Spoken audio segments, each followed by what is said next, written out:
সুপ্রিয় দর্শক সবাইকে স্বাগত জানাচ্ছি মাই টিভি রমজানুর স্বাস্থ্য অনুষ্ঠানে প্রেজেন্টস বাই বিকন ফার্মাসিউটিক্যালস। আপনাদের সঙ্গে রয়েছি আমি ডাক্তার অমিত আহসান।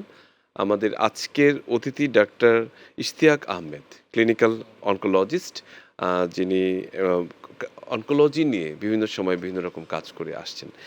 এবং আজকে সত্যিকার অর্থে দর্শক আমরা যে বিষয় নিয়ে কথা বলতে চাই সেটা হচ্ছে যে যারা ক্যান্সার পেশেন্ট রয়েছেন তাদের জীবনধারা নিয়ে, তাদের পেছনের যে কাহিনীগুলো রয়েছে, অনেক কষ্টের, অনেক বলা যায় যে সংগ্রামের যে জীবন রয়েছে সেটি নিয়ে কিছুটা কথা বলবো। একই সঙ্গে এই রমজানে তাদের জীবন পদ্ধতিটা কেমন হবে সে বিষয়ে কথা বলতে চাই। আপনাকে স্বাগত ডাক্তার ইশতিয়াক আমাদের সাথে। আসসালামু আলাইকুম, আপনাকেও ধন্যবাদ। আমরা যে বিষয়টি বলছিলাম যে একটা ক্যান্সার যখন একটা পরিবারের একজন সদস্যের ডায়াগনোসিস হয়, যখন আপনারা তাদেরকে বলেন যে উনি ক্যান্সারে আক্রান্ত, এই যে breaking the Bad bad news. News, এই বিষয়টি আসলে এই চ্যালেঞ্জটুকু আপনারা কিভাবে নেন? এবং এটি এই নিউজটি দেওয়ারও একটি পদ্ধতি রয়েছে, বিশেষ করে আত্মীয়স্বজন এবং আমাদের দেশে বেশিরভাগ মানুষই চায় যে রোগীটি যাতে না জানুক যে তার ক্যান্সার হয়েছে। এই ধরনের পরিস্থিতিকে আপনাদেরকে মোকাবেলা করতে হয় কিনা? ধন্যবাদ আপনার প্রশ্নের জন্য। ক্যান্সার আসলে এখন বর্তমান সামাজিক প্রেক্ষাপটে মানুষের রোগবালাইয়ের যে আমরা কমিউনিকেবল ডিজিজ এবং নন কমিউনিকেবল ডিজিজের মধ্যে জি, নন কমিউনিকেবল ডিজিজের পার্ট হচ্ছে একদম ক্যান্সার। অন্যতম একটি এবং নন কমিউনিকেবল ডিজিজগুলো এখন কিন্তু বেশ মানে লিড করছে, মানে মানুষের প্রিভিলেন্ট এখন এখন মানে বর্তমানে। মানে সামগ্রিক যেই রোগবালাইয়ের মধ্যে এখন নন জি, কমিউনিকেবল ডিজিজগুলো মানুষ খুবই এটা নিয়ে হ্যাম্পার্ড হচ্ছে। একদম, আপনি একদম। ডায়াবেটিস বলেন, প্রেশার বলেন এবং ক্যান্সার, যেটা এখন লেটেস্ট মানুষের মানে অনেক, অনেক প্রায়শই ব্যাপকতা সম্মুখীন বেড়েছে। হচ্ছে আর কি। জি, তো এখন এইটা আপনি যখন একটা পেশেন্টকে তার ডায়াবেটিস হয়েছে, এটা যখন এখন সে এটা শুনতে শুনতে অভ্যস্ত যে তার আশেপাশে সবারই ডায়াবেটিস আছে, ডায়াবেটিস আছে। তার প্রেশার হয়েছে, প্রেশার হইতেই পারে 30 35-এ পরে 40-এ পরে প্রেশার হবেই। এটা প্রেশার এটা ওষুধ খাবে অনেকেই সে, সহজে মেনে নেয় প্রেশার অনেকে। ওষুধ খাবে সে, এটা সে মেনে নিচ্ছে। আপনি যেটা বললেন যে ব্রেকিং ব্যাড নিউজ ক্যান্সারের, যেটা এটা অনেকগুলো স্টেপ আছে, 10টা স্টেপ। প্রথমেই পেশেন্টকে একটু আইসোলেশন করা, পেশেন্টকে ধীরে ধীরে তাকে বুঝানো যে এইটা যদি এবং তাকে স্টেজ, তাকে ক্যান্সারের যে গ্রেড, কোথায় আছেন উনি? কোনটা ওনার লোকেশন, অবস্থানটি কোথায়? তার কি ধরনের ক্যান্সার, এটা কি একদম, আদৌ ক্যান্সার কিনা, ঠিক একদম। আছে, এবং এটার প্রতিকার আছে কিনা, এবং এটা আউটকামটা কি? ট্রিটমেন্টটা আছে হ্যাঁ, কিনা, ট্রিটমেন্টটা কি? প্রগনোসিসটা কেমন, মানে একদম। আপনি যেটা বলেন আউটকাম আর কি, হ্যাঁ, প্রগনোসিসটা কেমন, যে এটা কি মানে অনেক ক্যান্সার আছে এখন তো আপনার ব্রেস্ট ক্যান্সার বলেন, লিম্ফোমা বলেন, এগুলো একদম যদি আর্লি স্টেজ ধরা পড়ে একদম একদম 100% কিউরেড, কিউরেবল। মানে একদম সার্ভিক্যাল মানে আপনি ক্যান্সার রয়েছে। হ্যাঁ, সার্ভাইকাল ক্যান্সার যদি আর্লি স্টেজ ধরা পড়ে, দেখা যায় ধরা আমরা পড়ে, যদি হ্যাঁ। জ্বরে ওটা ফেলে দিতে পারি, ঠিক আছে, দেখা রাইট। যায় পেশেন্ট একদম পুরোপুরি 10 ইয়ার ওভারঅল সার্ভাইভাল যেটা আছে সেটা জি, খুবই মানে হেলদি, একদম সাকসেস রেট খুবই 100%-এর মতো, মোর দেন। আগামী দেখা যাবে আগামী দশকে আমরা চিন্তা করতে পারি যে এইটাও এক সময় ডায়াবেটিস এবং প্রেশারের মতো মানুষজন মেনে নেবে যে আর কি। মেনে নিবে। এখন আসলে যেটি চ্যালেঞ্জ হিসেবে দেখা যাচ্ছে। সেটাই। মানে পরিমাণটি এত পরিমাণ বাড়ছে। হ্যাঁ, যেহেতু পরিমাণ বাড়ছে, রোগী বাড়ছে, এবং ট্রিটমেন্টের অপশনস বাড়তেছে ট্রিটমেন্টের অপশন এখন বাড়ছে।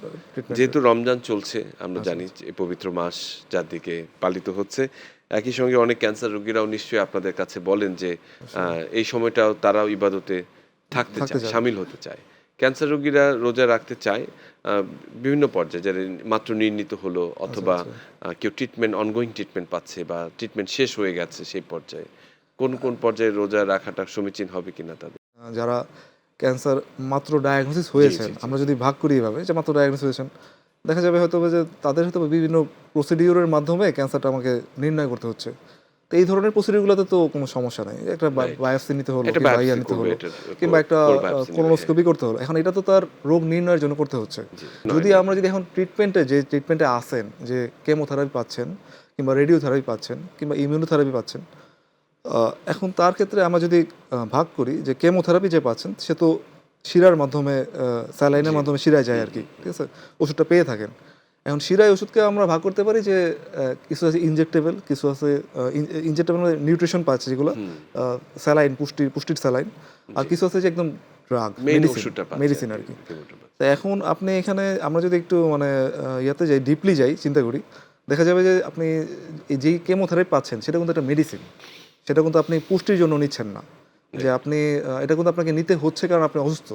বুঝতে পেরেছি। এবং এইটা নিলে তার রোজার না, ক্ষতি হবে সেটা না আশা এবং করা মানে যায়। আসলে মূলত হচ্ছে যে কেমোথেরাপি নেওয়ার সময় যে তার যে শারীরিক কিছু সমস্যা হয়, বিশেষ করে অনেকের ভমিটিং হয়, হ্যাঁ, হ্যাঁ। অনেকে দেখা যাচ্ছে যে একটু এটা আমরা যদি ডায়রিয়া সে হয়। যদি এই সময় অনেক সময় হয়তো অনেকে রোজা করতে পারেন না বা তার ফিজিক্যাল যে ক্যাপাবিলিটি সেটা অনেক সময় অ্যালাও করে না। এটা সে সেটি হতে পরে পারে। করে নিতে পারবে। সেটা এটা সে করে পরে নিতে করে নিতে পারবে। পারবে। যদি একদমই সহ্য করতে না একদম। পারেন, টলারেট করতে না পারেন। জি, এখন আরেকটা মজার জিনিস যেটা রেডিওথেরাপি। হ্যাঁ, রেডিওথেরাপিতে কিন্তু পেশেন্টের কোনো এখানে খাওয়া-দাওয়ার কোনো সম্পর্ক নেই। সম্পর্ক নেই। এখানে পেশেন্ট যদি একটা যদি না রেড জিআই ট্র্যাক্টে হ্যাঁ, অথবা কোনো কলাতে বা কিছু যদি না হয়ে থাকে। যদি হ্যাঁ, সেটাই আরকি। কারণ এখানে রেডিওথেরাপিতে যদি সে বিমের মাধ্যমে যেটা ইবিআরটি বলি আমরা, এক্সটার্নাল বিম রেডিওথেরাপি, হুম, আ সেটা যদি সেই ধরনের রেডিয়েশন পায়, সেইখানে আশা করা যায় এখানে কোনো সমস্যা হতে সমস্যা পারে না। নাই। তার ঠিক ফিজিক্যাল আছে? পারফরম্যান্স যেটা রয়েছে সেটাই আরকি। সেটা এবং যদি সে ঠিক যদি থাকে কন্টিনিউ অসুবিধা করতে হতে না পারে। পারে, সে ভেঙে ফেলবে। এখানে তো সেটাই। কোনো ইসলামিক এটাতে আসলে খুব এত বেশি নাই। এটা বাধাগ্রস্ত নিয়ে হওয়ার কোনো কারণ নাই। নয়। আমরা যেটা আরেকটু ক্যান্সারের বিষয়টা নিয়ে ভাবি যে হ্যাঁ, এই যে আর্লি ডিটেকশন খুব আচ্ছা। মানে প্রারম্ভিক স্টেজে ক্যান্সারটাকে নির্ণয় করাটা প্রাথমিক সবচেয়ে অবস্থায় আরকি। প্রাথমিক অবস্থায় যেটাই বলছি যে এটি কিন্তু সবচেয়ে বড় চ্যালেঞ্জ। দেখা আচ্ছা, যাচ্ছে যে আপনাদের কাছে যখন আসেন তখন ওনারা অনেক দূরে চলে যান, স্টেজ 3 তে চলে যান, স্টেজ 4 এ চলে যান। যে আর্লি ডিটেকশনের ক্ষেত্রে হ্যাঁ। যে কথাগুলো বলছেন প্রারম্ভিক পর্যায়ে প্রাথমিকভাবে আরকি। করা যায় কিনা সেক্ষেত্রে আসলে কি সতর্কতা বা টুলস রয়েছে আমাদের যে আমরা ক্যান্সারটাকে আর্লি ডায়াগনোস করতে পারি? এখানে এখন আপনি যেটা বলেছেন যে প্রাথমিক পর্যায়ে হ্যাঁ, ধরা যায় কিনা, ঠিক হ্যাঁ, আছে? ক্যান্সারের ইয়েতে লক্ষণগুলো যেগুলো ১ম আসে, যেমন কোথাও শরীরে কোনো অংশে চাকা হওয়া। একটা নরমাল ব্রেস্টের মধ্যে হঠাৎ করে সে একটা চাকা ফিল পাচ্ছে। চাকার মতো ফিল অথবা করছে। শরীরের কোনো পিঠে অথবা হাতে পায়ে কোথাও কোনো সে চাকা ফিল করতেছে। এইটা একটা হতে পারে। আরেকটা হচ্ছে যে আপনার সে বয়স হচ্ছে ৫০ এর পরে তার কাশি যাচ্ছেই না। অনেকদিন আচ্ছা, দীর্ঘদিন ধরে কাশি। ঠিক আছে? অথবা তার ওয়েট লস হচ্ছে। ওয়েট লস হচ্ছে। ওজন তার আনএক্সপ্লেইনড যে কোনো আনএক্সপ্লেইনড, যেটা এক্সপ্লেইন কোনো করা মানে এটা যাচ্ছে না। আসলে কোনো তার জ্বরের কারণে না কিংবা ইয়ের কারণে সে ধীরে তার ওজন ওজন হ্রাস কমে পাচ্ছে। যাচ্ছে, ঠিক আছে? রাইট। এবং হচ্ছে যে আপনার কোনো মহিলাদের ক্ষেত্রে মাসিক রাস্তাতে রক্ত যাওয়া, ঠিক আছে? মাসিক রাস্তায় রক্ত যাচ্ছে যেটা তার নরমাল স্বাভাবিক না, স্বাভাবিক অস্বাভাবিক না, যেমন অস্বাভাবিক হচ্ছে রক্ত তার যাওয়া। মেনোপজ হয়ে ঠিক আছে? গেছে, হ্যাঁ, হঠাৎ করে আবার হঠাৎ রক্ত করে ব্লিডিং যাচ্ছে। হচ্ছে। সেটাই। সেইটা। এই ধরনের যে জিনিসগুলা, এই ধরনের সমস্যা, অথবা আপনি কোথাও ঘা দীর্ঘদিন ধরে শুকাচ্ছে না। ঠিক আছে? দীর্ঘদিন ভালো হচ্ছে না। ঠিক আছে? হ্যাঁ, সেটা মুখে মুখের ভিতরে গহ্বরে ঘা হতে হতে পারে। পারে, সেটা যেকোনো জায়গায় যেকোনো হতে ধরনের পারে। নন ঠিক আছে? হিলিং আলসার নন হিলিং যেটা আলসার। রয়েছে যেটা তো রয়েছে এইসব সেটা। ক্ষেত্রে দেখা যায় যে আমরা তখন এটা কিন্তু আসলে একটা মাথা ব্যথার বিষয়। যে আমার তাহলে তখন আমাকে চিন্তা ভাবনা করতে হবে যে আমাকে যে ফার্দার কিছু ফার্দার কিছু ইভ্যালুয়েশন করতে করা হবে, দরকার। ইভালুয়েশন।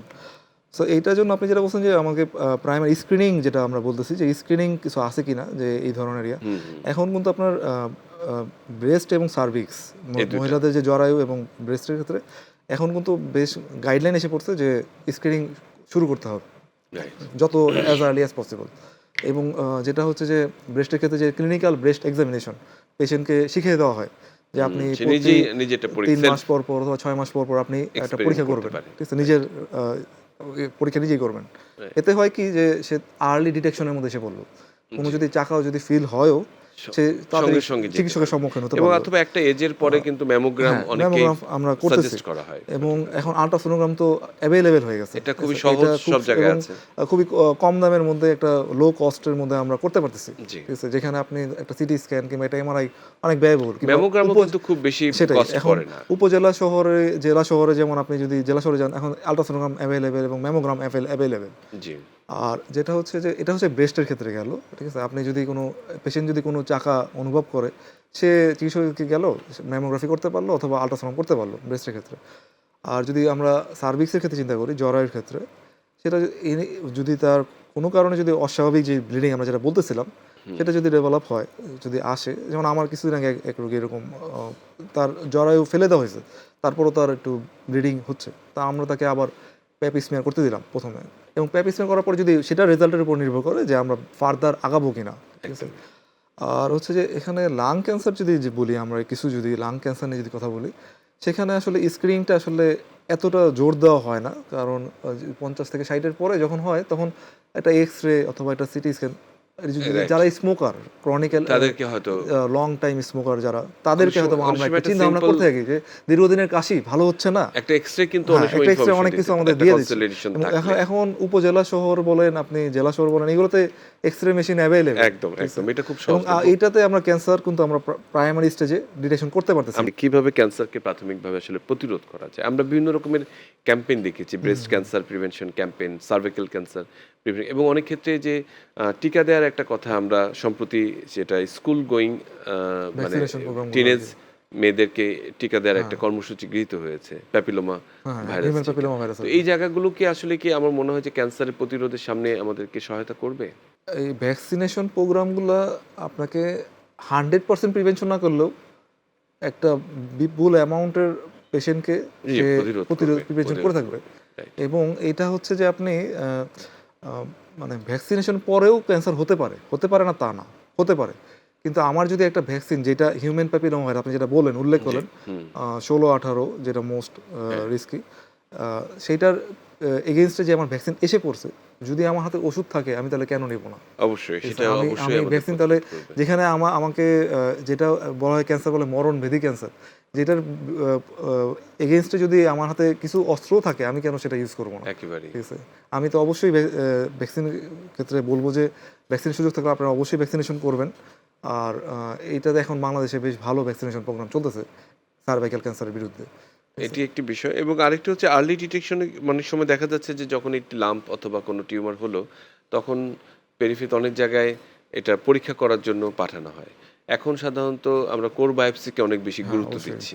মানে ফাইন নিডল অ্যাসপিরেশন সুই দিয়ে এফএনএসি যেটি থেকে করা আরকি। হতো সেটি থেকে। এবং এটি নিয়ে মানুষের মধ্যে একটা ভীতি আছে যে এটা যদি করা হয় ভিতরে তাহলে ক্যান্সার সেল আরো বেশি ভিতরে ঢুকে এই যাবে। অনেকে করতে চায় না, অনেকে অনীহা প্রকাশ করে। এই বিষয়গুলো আপনারা কিভাবে আসলে এইটা মিথটাকে কিভাবে দূর করবেন? আচ্ছা, যে এটার জন্য আমরা চেষ্টা করি যে কোর বায়োপসি, যেটা আমাকে সহজ বাংলায় মাংসটাও এনে দিবে এবং যেটা সরাবে না। সুইয়ের রাইট। মাধ্যমে ক্যান্সার কিছুটা ছড়ানোর ইয়ে থাকে। এটা 30% অথবা আর ওই এফএনসি বা যে আ সুইয়ের মাধ্যমে সেটা তো কিন্তু আসলে অনেক সময় দেখা যাচ্ছে ক্যান্সার সেলে পৌঁছাতেও হ্যাঁ, পারে না। আমার এখানে টিস্যু আসে না। যেটা টিস্যু আমার আসে যেটা না। মানে আপনি শুধু একটা কিছু সেল পাবেন। রাইট। ঠিক আছে? এখানে কিছু সেল পাবেন, যেটা দিয়ে পরবর্তীতে আমাদের ক্যান্সারে এখন কিন্তু অনেক লেটেস্ট টেকনোলজি এসে পড়ছে। ইমিউনোহিস্টোকেমিস্ট্রি, তারপর ইমিউনোহিস্টোকেমিস্ট্রি রয়েছে, ফিশ পরীক্ষা, ডিশ পরীক্ষা, মানে ফ্লুorescent সাইটোকেমিক্যাল টেস্টগুলো। টেস্টগুলো তো রয়েছে। এখন সেগুলো করার জন্য আমার কিন্তু টিস্যু লাগবে। যদি এরকম কোনো মাংসের চাকা অথবা ব্রেস্টের লাম্প অথবা কোনো কোথাও থেকে যদি টিস্যু শরীর পরীক্ষা থেকে করা লাগে, কোর বায়োপসি বেটার। এবং কোর বেটার। বায়োপসি করলে হবে কি, যেটা আমার ক্যান্সার ছড়ানোর ইয়েও থাকবে চান্স না। থাকবে না। এবং হচ্ছে আমি পরবর্তীতে এই মাংস থেকে, এই বায়োপসি থেকে আমি আইসি টেস্ট করতে পারবো, আমি ফিশ পরীক্ষা করতে পারবো, যে আমি অন্যান্য যথাযথ অন্যান্য পরীক্ষা করা করতে যাবে। পারবো। অ মানে এবং আশা করছি যে এই মানে আর্লি ডিটেকশনই আসলে ভবিষ্যতে ক্যান্সার প্রতিরোধে অনেকখানি আশা করা যায় এগিয়ে আসতে পারে। ইনশাআল্লাহ এটা। আপনাকে অসংখ্য ধন্যবাদ আমাদের সঙ্গে এতক্ষণ যুক্ত থাকার থ্যাংক ইউ। জন্যে। আপনাকেও ধন্যবাদ এবং দর্শক শ্রোতাদেরকেও বলবো যে ক্যান্সার আশা করা যায় যে ইনশাআল্লাহ এটা অনেক দূর আমরা ট্রিটমেন্ট করতে পারতেছি এখন। এবং এটা আমাদের নিয়ে আপনারা বসে না থেকে চিকিৎসক দেখান, চিকিৎসকের শরণাপন্ন হন। আশা করা যায় যে আপনার যদি আর্লি স্টেজে যে কোনো ক্যান্সার ধরা পড়ে, এটা আপনি একদম পুরোপুরি না হলেও মানে আপনি এটাকে হোল্ড রাখতে পারবেন। অবশ্যই। অসংখ্য ধন্যবাদ ডাক্তার ইশতিয়াক। সুপ্রিয় দর্শক এতক্ষণ আমরা ক্যান্সার বিষয়ক বিশেষ করে এর প্রতিরোধ নিয়ে এবং প্রাথমিক যে ডিটেকশন বা নির্ণয়, রোগ নির্ণয় নিয়ে আমরা কথা বলেছি। এটি ভীষণ গুরুত্বপূর্ণ।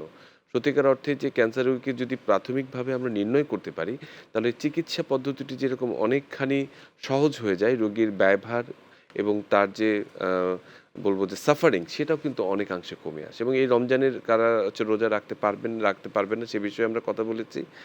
সুষম খাদ্যাভ্যাস এবং স্বাভাবিক বলব যে একটু এক্সারসাইজ সবকিছু মিলিয়ে একজন ক্যান্সার পেশেন্টকে কিন্তু আসলে স্বাভাবিক মানুষের জীবনে ফিরিয়ে নিতে পারে। সবাই ভালো থাকবেন, সুস্থ থাকবেন।